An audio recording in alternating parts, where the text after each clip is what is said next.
I've been looking at that Bible, so tell me what y'all think about this. So when it comes to relational advice in the Bible, we got two guys that we get it from predominantly. On the wild end of the spectrum, we got King Solomon. On the very conservative end, we got the Apostle Paul. Now, Solomon's advice was simple. He was like, listen, you get one set of titties for your whole life. You marry her as young as you can, and that's going to be the thing to satisfy you forever. The Apostle Paul, on the flip side, was like, listen, I encourage y'all to be single like me. But I do realize that I have the gift of celibacy.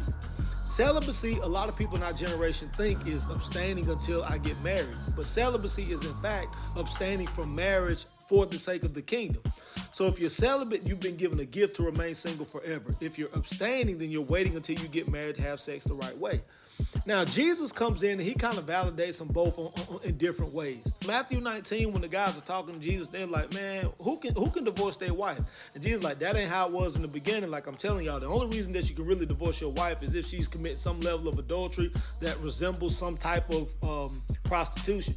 And then the disciples are like, well, why would anybody get married? And Jesus is like, man, this is a tough teaching. Some people were born eunuchs, meaning that they don't have a desire to express these sexual needs in the ways that y'all do to require them to have a wife. Some men were made eunuchs, meaning that they worked around the king, or in Jezebel's day, they worked with Jezebel and she castrated them.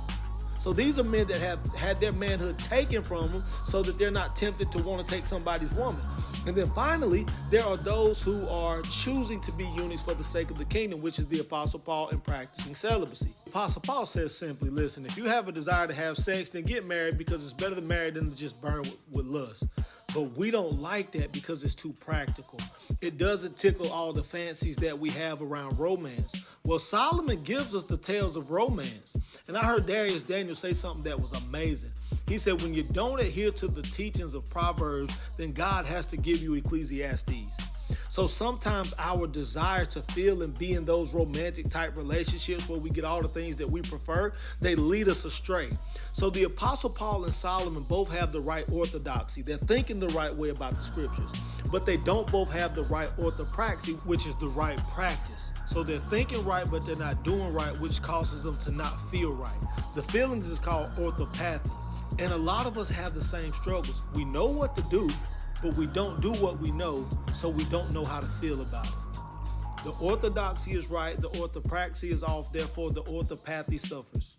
If finding somebody real is a problem, bring your girls to the crib, maybe we can solve it.